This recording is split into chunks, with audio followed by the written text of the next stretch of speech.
मैं अपने नए टॉपिक को स्टार्ट करने से पहले जो लास्ट वीडियो में जिसमें हमने डिफरेंशिएशन या डिफरेंशियल कैलकुलस पढ़ा था उसका एक छोटा सा पॉइंट मैं वहाँ पे एक्सप्लेन करना भूल गई थी। उसको मैं आप लोगों को यहाँ बताती हूँ कि देखिए मैंने वहाँ पे बताया था कि यदि हम किसी वस्तु की दूरी को वस्तु द्वारा चली गई दूरी को इस इक्वेशन के द्वारा प्रदर्शित करें 4t², तो यह वस्तु किस चाल से चल रही होगी उसकी गणना करने के लिए देखिए हमने क्या कहा था v हम ds/dt कर सकते हैं। ठीक है, फिर मैंने उसके बाद किया भी था कि d/dt ऑफ देखिए एस की वैल्यू मैंने रख दी थी 4t²। ठीक है, इसके बाद की प्रोसेस मैंने छोड़ दी थी क्योंकि उस समय मैंने फॉर्मूले नहीं बताए थे। ठीक है, तो लेकिन अब हम लोग जानते हैं कि यदि हमारे पास देखिए यदि हमारे पास कोई फंक्शन है x की पावर n, तो इसका यदि हमको अवकलन करना है देखिए d/dx क्या है, ये अवकलन के चिन्ह को प्रदर्शित करता है। ठीक है, d/dx अब x की पावर n करना है तो ये हो जाता है n x की पावर n-1। अब यहाँ पे देखिए हमारे पास जो फंक्शन है t² है। ठीक है, देखिए तो यदि मेरे को इसमें d/dx ऑफ t² करना हो तो ये हो जाएगा 2, n की जगह 2 आ जाएगा, t की पावर 2-1 मतलब 2t। ठीक है, तो इसी का यूज़ करने की वजह से मैंने वहाँ पर वो पोर्शन वहीं पे छोड़ के आगे बढ़ गई थी। मैं यहाँ पे मैं आप लोग को एक्सप्लेन कर रही हूँ। देखिए तो यहाँ पे क्या है कि जो 4 है ये तो कांस्टेंट है, तो ये तो डिफरेंशिएशन के साइन से बाहर आ जाएगा, ये हो जाएगा d/dt ऑफ t²। ठीक है, और d/dt का मतलब है कि हम t के सापेक्ष अवकलन कर रहे हैं। ठीक है, तो जब d/dt हम करेंगे तो देखिए जब हमने t² का अवकलन किया तो यहाँ पे हमने कर रखा है t² का अवकलन करके देखिए 4 इंटू देखिए n x की पावर n-1, तो यहाँ पे n t की पावर n-1 2 t की पावर 2-1 हो जाएगा, तो 4 इंटू 2 t की पावर 1 हो जाएगा। ठीक है, तो 4 2 8 t आ जाएगा। ठीक है, तो यहाँ पर देखिए हमको अगर वस्तु के द्वारा तय की गई दूरी दी थी तो हमने अवकलन का यूज़ करके वस्तु की चाल की गणना कर ली। ठीक है, तो अब हम लोग समाकलन को डिस्कस करते हैं। ठीक है, तो देखिए सबसे पहले देखिए जो समाकलन है इंटीग्रेशन है इन्वर्स प्रोसेस ऑफ डिफरेंशिएशन है। ठीक है, इसका मतलब समाकलन अवकलन की उत्क्रम प्रक्रिया है। तो देखिए इसका मतलब क्या है कि जो समाकलन है वो अवकलन की उत्क्रम प्रक्रिया है।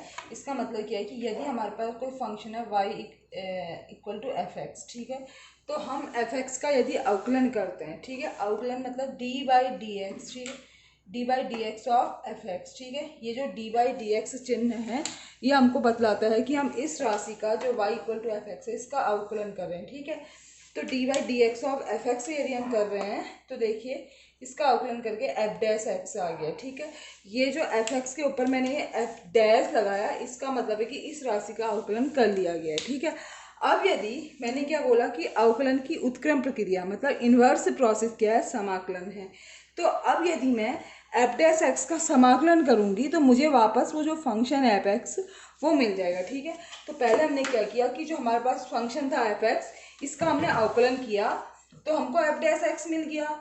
तो अब यदि हम समाकलन जिसका चिन्ह है, ठीक है, ये जो साइन है ये समाकलन का चिन्ह है। ठीक है, तो यदि अब मैंने देखिए यदि अब मैंने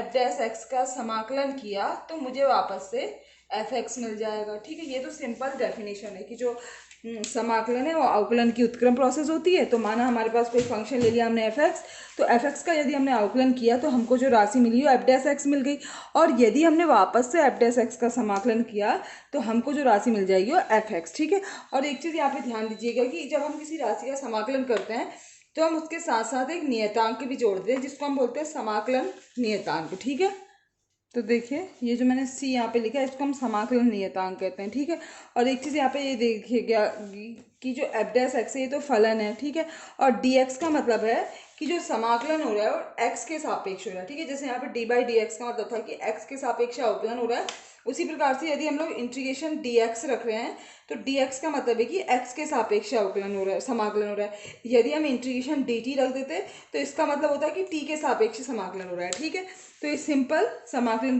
को एक तरीके से हमने परिभाषित किया है। इसके साथ साथ ही देखिए इंटीग्रेशन या समाकलन का मतलब होता है एकीकरण या फिर इसको हम बोल सकते हैं जोड़ना।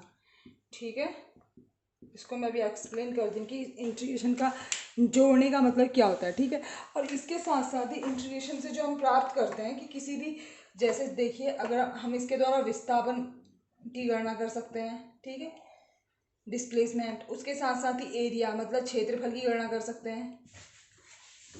तो देखिए सबसे पहले तो मैंने बताया कि inverse process of differentiation integration है, उसके बाद मैंने बताया कि इंटीग्रेशन का मतलब क्या है, एकीकरण या जोड़ना, और उसके साथ साथ ही जो इंटीग्रेशन है उसके उसके द्वारा हम लोग विस्थापन की गणना कर सकते हैं, डिस्प्लेसमेंट, या फिर किसी कर्व के भीतर मतलब कर्व के नीचे और एक्सेस के बीच में घिरा हुआ क्षेत्रफल निकाल सकते हैं, एरिया, और उसके साथ साथ ही हम आयतन या वॉल्यूम की गणना कर सकते हैं। ठीक है, और उसके अलावा भी हम कई सारी कैलकुलेशन इंटीग्रेशन की हेल्प से कर सकते हैं। ठीक है, तो अब मैंने यहाँ पे जो इंटीग्रेशन का मतलब जोड़ना है, एकीकरण बता रखा है, इसको मैं आप लोगों को समझाती हूँ। देखिए सपोज हमारे पास ये देखिए ये एक्स एक्सिस है, ये वाई एक्सिस है।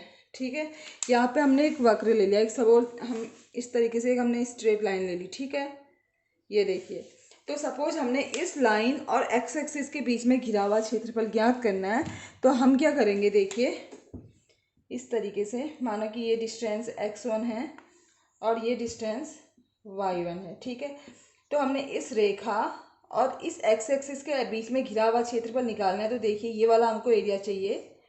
देखिए तो हम क्या करेंगे कि सिंपल, देखिए एक आयत बन रहा है, ठीक है, रेक्टेंगल बन रहा है, तो जो एरिया हो जाएगा वो क्या हो जाएगा, लंबाई गुणा चौड़ाई। ठीक है, लेंथ इंटू विड्थ, तो x1 इंटू L1। ठीक है, तो हमने इस x1 इंटू चौड़ाई y1 है। ठीक है, तो इस तरीके से हमने इस रेखा और इस एक्स एक्सिस के बीच में घिरा हुआ क्षेत्रफल ज्ञात कर दिया। ठीक है, ये तो सिंपल केस था।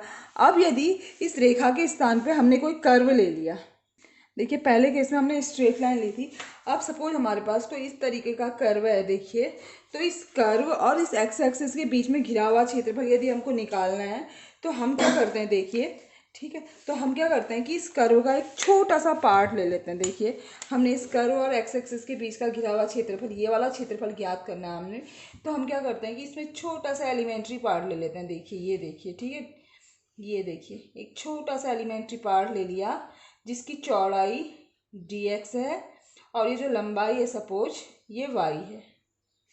ठीक है, तो देखिए सबसे पहले क्या होगा कि ये देखिए, अगर हमने इसका आयतन क्षेत्रफल निकालना है, तो हम सिंपल dA1, क्योंकि छोटे से एलिमेंट्री पार्ट का जब हम क्षेत्रफल निकालना है, ये इतना छोटा है कि इसको हम एक स्ट्रेट लाइन मान सकते हैं ना। देखिए जो कर्व है, यदि हम इसको आपस में मिटाते रहेंगे, बहुत पास पास लेते आएंगे, तो ये दो बिंदु क्या हो, एक स्ट्रेट लाइन की तरह व्यवहार करेंगे।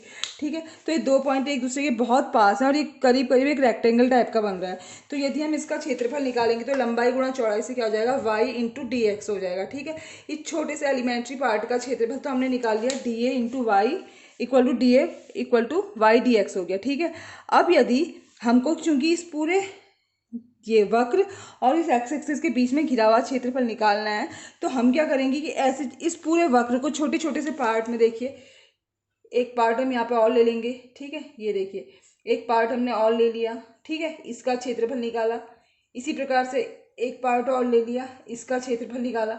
ठीक है, तो पूरे वक्र को हम छोटे छोटे से पार्ट में बांट कर फिर उसका क्षेत्रफल निकालेंगे और इन सबको ऐड करेंगे, तो एक बहुत लंबी प्रोसेस हो जाएगी। इससे अच्छा हम क्या करेंगे कि देखिए जो हमने छोटा सा एलिमेंट्री पार्ट के लिए, देखिए इस वाले पोर्शन के लिए जो हमने क्षेत्रफल निकाला था, यदि हम उसको इंटीग्रेट कर लें, इंटीग्रेट मतलब जोड़ना। ठीक है, ये जो मैंने यहाँ पे इंटीग्रेशन का मीनिंग जोड़ना लिखा है, इसका मतलब ये है कि हमने एक छोटे से पार्ट के लिए का क्षेत्रफल निकाला और उसका इंटीग्रेट कर दिया। देखिए ए इक्वल टू हो जाएगा इस पूरे वक्र और एक्स एक्सिस के बीच में घिरा क्षेत्रफल, मतलब ये वाला जो क्षेत्रफल है, देखिए जिसको मैं ए के द्वारा प्रदर्शित कर रही हूँ, वो क्या हो जाएगा, इस छोटे से एलिमेंट्री पार्ट का जो क्षेत्रफल डी है, इसका यदि हम इंटीग्रेशन कर देंगे डी ए, ठीक है, तो इसका मतलब क्या होगा, इंटीग्रेशन वाई डी एक्स। ठीक है, तो सिंपल हमने क्या किया कि जो एक वक्र था, उस वक्र और एक्स एक्सिस के बीच में घिरा हुआ क्षेत्रफल निकालना था, तो हमने उस वक्र में एक छोटा सा एलिमेंट्री पार्ट ले लिया।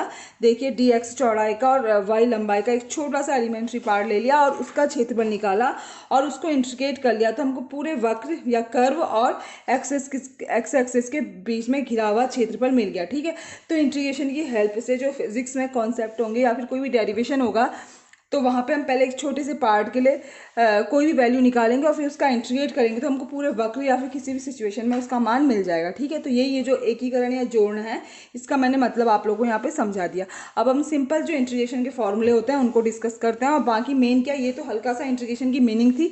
अब जो फॉर्मूले हैं उनको कैसे अप्लाई करना है मैं आप लोगों को वो बताती हूँ, और उसके बाद जहाँ जहाँ पर भी क्वेश्चनों में यूज़ होगा वहाँ पर मैं उसको और एक्सप्लेन करूँगी। ठीक है, हम इंटीग्रेशन के कुछ फॉर्मूले डिस्कस करेंगे। देखिए, जैसे हमने डिफरेंशिएशन में पढ़ा था कि अगर हमारे पास x की घात n है, ठीक है, इस प्रकार का कोई फंक्शन है, तो हम इसका यदि अवकलन करेंगे। देखिए, यदि हम इसका अवकलन करेंगे d/dx ऑफ x की पावर n, तो इसका मान आ जाता है n x की पावर n-1। तो इसी प्रकार यदि हम x की पावर n का समाकलन करेंगे, देखिए, अगर हम इसका समाकलन करेंगे x की पावर n dx, ठीक है, dx का तात्पर्य कि हम x के सापेक्ष समाकलन कर रहे हैं, तो इसका फॉर्मूला बन जाता है x की power n+1 upon n+1।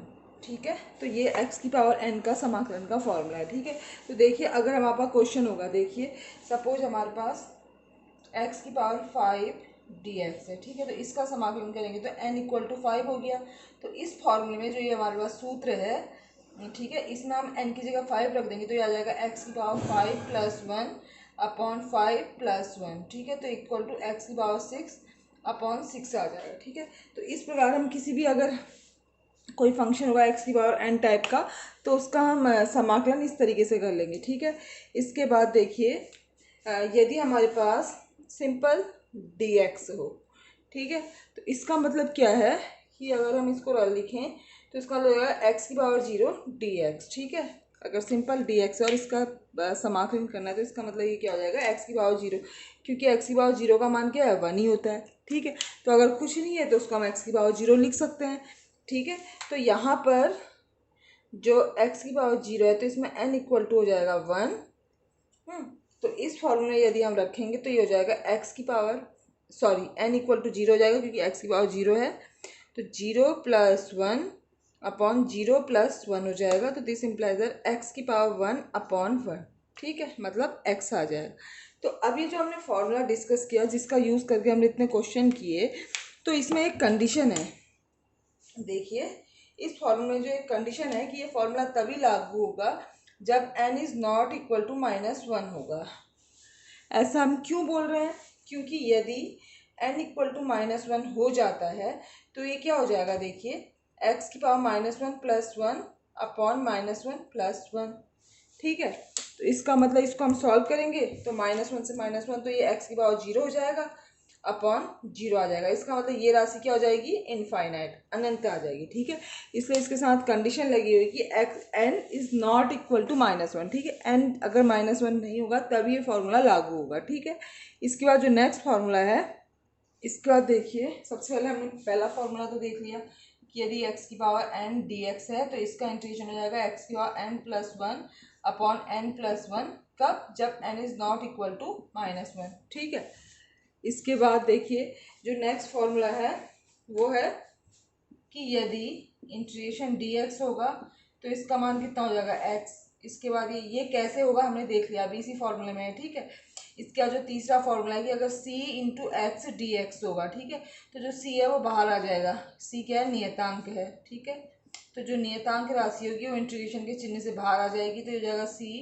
Integration x dx। ठीक है, इसके बाद जो चौथा फॉर्मूला है वो है कि यदि u + v dx होगा, ठीक है, जहाँ पे u, v क्या है, फंक्शन ऑफ x। ठीक है, ये इंटीग्रेशन तभी संभव जब ये फंक्शन ऑफ x हो, क्योंकि x के सापेक्ष हम समाकलन कर रहे हैं। ठीक है, अगर x के फंक्शन ही नहीं होंगे तो वो तो नियतांक की भांति व्यवहार करेंगे।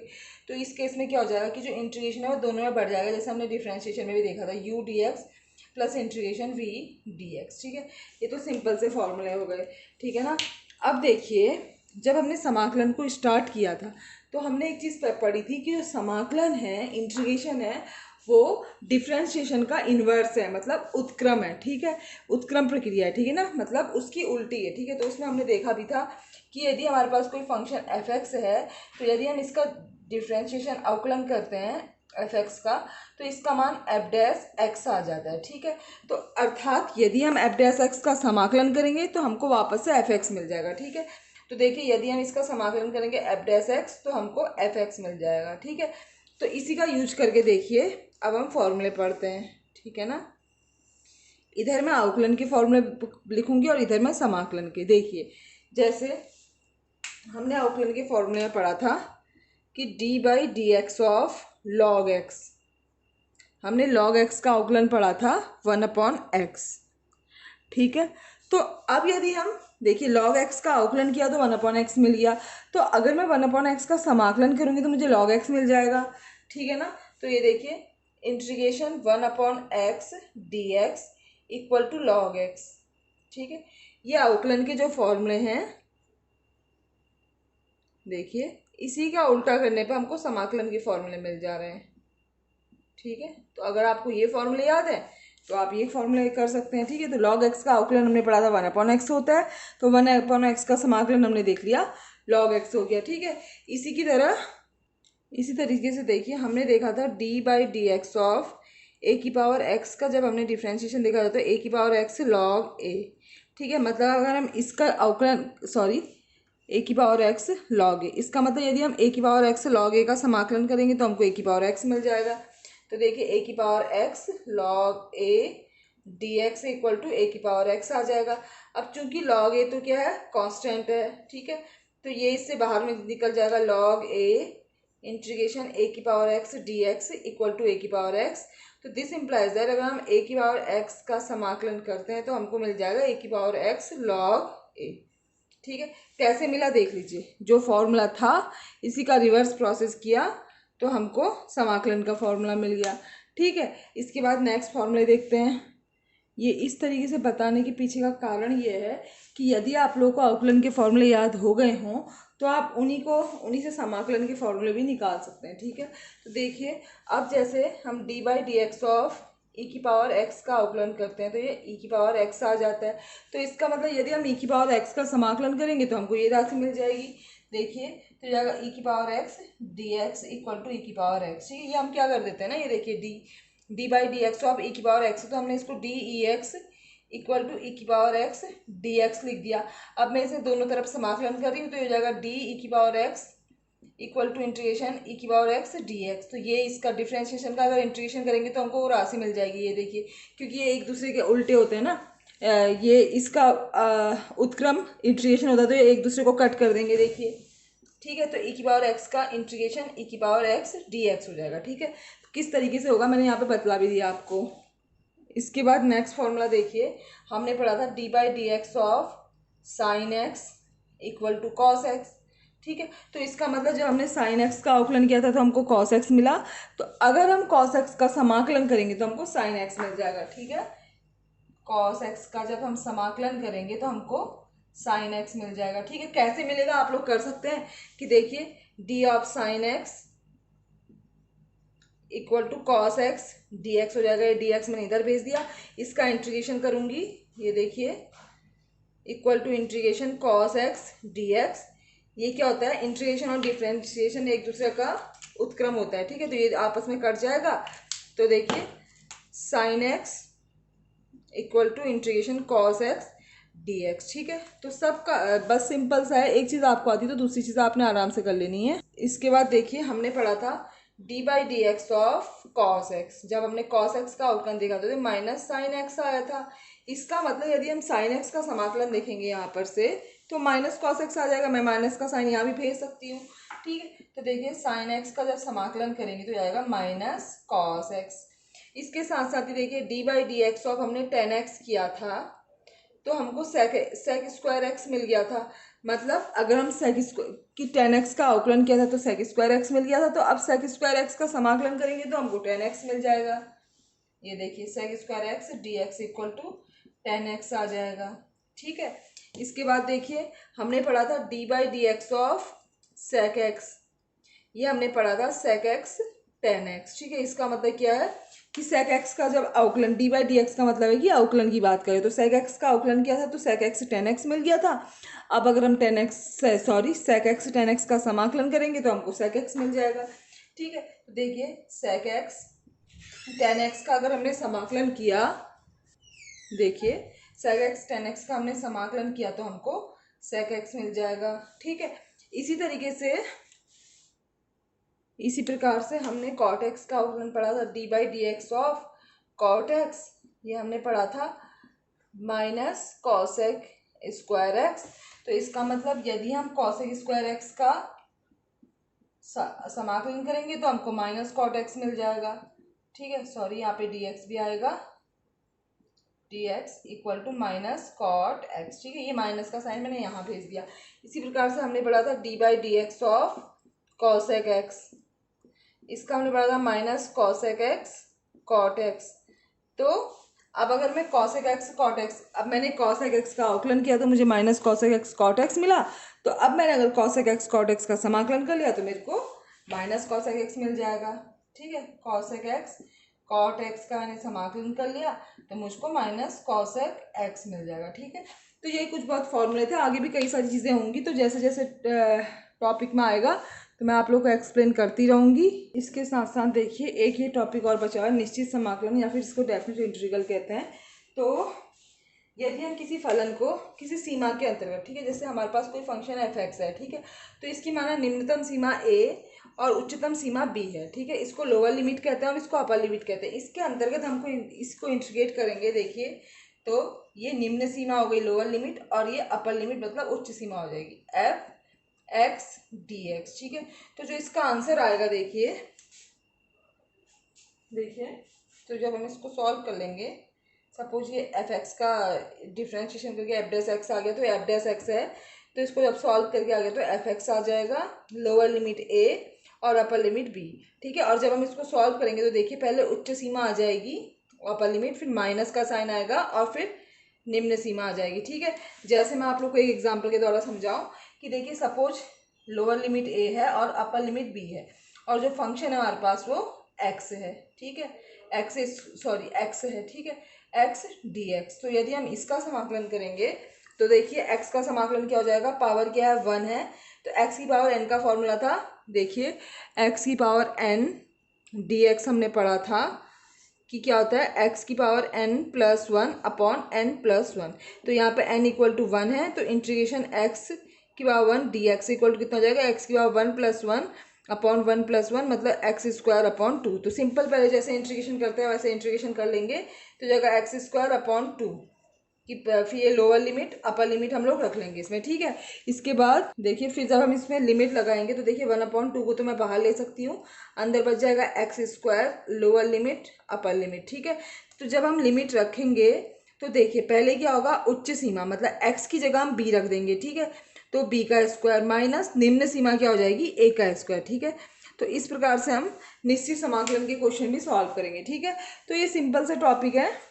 ठीक है ना, तो ये आराम से हो जाए, जैसे जैसे आप लोग क्वेश्चन में इनको यूज़ करेंगे तो आप लोग को और अच्छे से आ जाएगा। और मैथ्स वाले तो खैर 12th क्लास में इसको और अच्छे से डिस्कस करेंगे। ठीक है, तो बाकी बिल्कुल भी टफ नहीं है, शुरुआत में थोड़ा सा अजीब तो लगना ही क्योंकि नया टॉपिक है, बाकी मज़ा आएगा करते करते। ठीक है, तो थैंक यू।